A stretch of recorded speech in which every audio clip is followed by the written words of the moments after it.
Welcome to the adventures of the monad. In this presentation, we will examine the remaining way to control our minds, that of constant practice. Why do we need to practice constantly? It seems to be due to the quality of restlessness, which is more or less inherent in the mental matter and in mental elemental essence. In fact, the elemental essence is largely responsible for our wandering thoughts, as it constantly darts from one thing to another. Since mental matter is subject to the laws of habit, just like all matter, it's possible to train it through constant practice until it becomes habitual for it to be the opposite of restlessness. This way, mental matter can be fashioned into the willing and obedient servant of the real person, the thinker. The quickest and best way to overcome the wanderings of the mind is, of course, to use the will. Whatever method is chosen, the will must be used to some extent.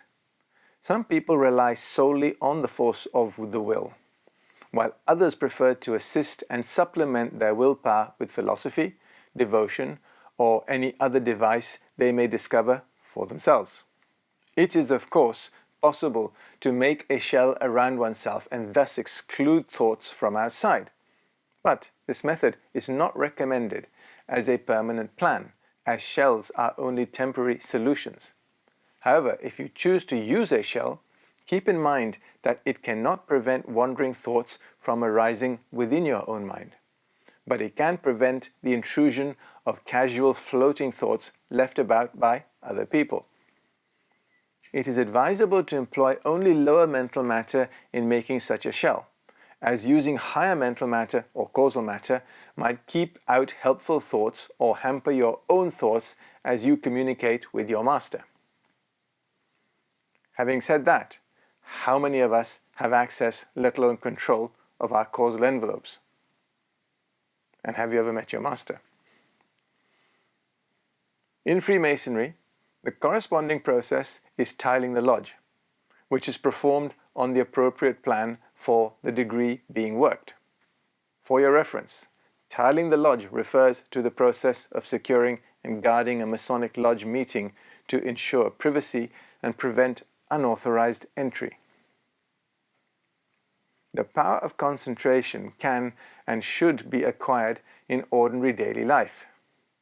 Regardless of what we are doing, we should focus our whole attention on doing it to the best of our ability and with full concentration. For example, a letter should be well and accurately written, with no carelessness in detail allowed to mar its effects. Similarly, a book should be read with full attention and effort to grasp the author's meaning. Every day should involve some definite exercise of the mind, as strength comes only through exercise. Disuse always leads to weakness and atrophy. The student should understand the process of worry and how to overcome it. Work, when not excessive, does not harm the thinking process, but instead strengthens it. On the other hand, worry definitely damages the thinking process and can lead to nervous exhaustion and irritability, making it difficult to focus on steady mental work. Worry involves repeating the same thoughts with slight variations, leading to no resolution and often not even aiming for one. It is the continuous reproduction of thoughts initiated by the mind and the brain and not by the consciousness. This thought is imposed on the consciousness.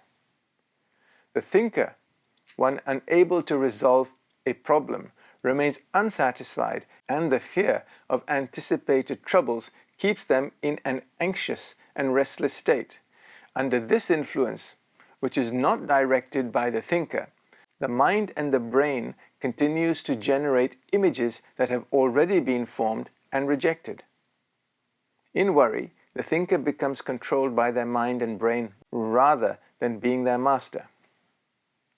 The experience of worry is largely due to automatic thinking patterns, but those same properties of mental processes can be utilized to overcome worry. One effective way to get rid of the worry channel is to focus on thoughts of an exact opposite nature. This can be achieved through meditation on ideas such as the self is peace, that self am I. The self is strength, that self am I. As one meditates on these thoughts, the sense of peace and strength that is being contemplated will develop the individual, providing a sense of serenity and courage. The specific ideas for meditation should be tailored to each individual's needs. It is essential for the student to learn not only to engage in active thinking, but also to be able to stop thinking at will. Once the mental work is complete, it should be conscientiously set aside and not allowed to continue aimlessly, resembling a boat drifting and knocking against a rock. Similarly, just as a machine is not left running without a purpose, the valuable machinery of the mind should not be allowed to run without producing useful results. Just as tired muscles find relief in complete rest, the mind should also find comfort in complete mental relaxation. It is important for the student to let go of their thoughts once they have finished thinking. When new thoughts come into the mind, the student should shift their attention away from them. Another method is to not take any interest in the thoughts that arise. Let the thoughts come as they may, but remain completely indifferent to them. After a short time, without giving them any more attention, the thoughts will stop appearing and a complete stillness free from any kind of thought will be experienced. This is very restful for both the emotions and the mind. This method can also be used to treat sleeplessness. Stopping all thoughts is a necessary step before working on higher planes. Once the brain becomes quiet, it becomes possible to withdraw consciousness from the physical body. The student will now be in a position to understand the full force of the amorphism or general truth of Patanjali, that for the practice of yoga, a person must stop the modifications of the thinking principle. The task to be achieved is to acquire such perfect control over the mental envelope or thinking principle that it can only be modified with the deliberate consent of the person themselves, the thinker. The term used by Patanjali to define yoga is chitta, vritti, nirodha, which means restraint, nirodha, of the whirlpools, vritti, of the mind, chitta. A person must be able to take up and lay down the mind as one does a tool. When that stage is reached, then the possibilities arise for the person to withdraw altogether from the mental envelope. Yoga is thus the inhibition of all vibrations and changes in the mental envelope. Hence, in the mental envelope of a master, there is no change of color, except as initiated from within. The color of his mental envelope is like moonlight on a rippling ocean.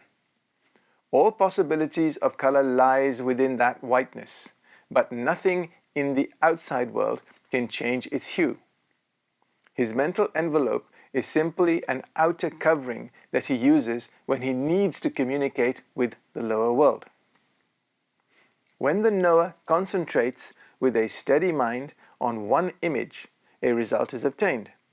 This result provides a deeper understanding of the object than could be achieved through any verbal description. The word description of an object creates a rough outline which is then filled in with more detail as the picture is formed in the mental envelope. Through this process, consciousness becomes more connected with the described things. In summary, the importance of constant practice in controlling our minds focuses on several key points. Mental matter and elemental essence are inherently restless, causing wandering thoughts. Constant practice is needed to train mental matter to become less restless and more obedient to the thinker. Willpower is crucial in overcoming mind wandering. Some rely solely on willpower, while others supplement it with philosophy, devotion, or other techniques. Concentration should be practiced in daily life by giving full attention to tasks, no matter how mundane. Worry is a harmful thought pattern that can be overcome by focusing on opposite thoughts, such as peace and strength. Learning to stop thinking at will is as important as active thinking. Mental relaxation is crucial for rest and preparation for higher plane work. The goal is to achieve perfect control over the mental envelope, allowing modifications only with the deliberate consent of the thinker. Yoga is defined as the restraint of mental modifications, aiming to inhibit all vibrations and changes in the mental envelope. Mastery over the mind allows for deeper understanding and connection with objects of concentration. It cannot be emphasized strongly enough that constant practice is necessary due to the inherent restlessness of mental matter. Through constant effort, one can train the mind to become a willing and obedient servant of the thinker, ultimately leading to greater control and understanding of one's thoughts and consciousness. The next topic for discussion in relation to our detailed examination of the mental envelope is meditation, a perennial favorite and one that I fail at ceaselessly. See you in the next presentation. Thank you.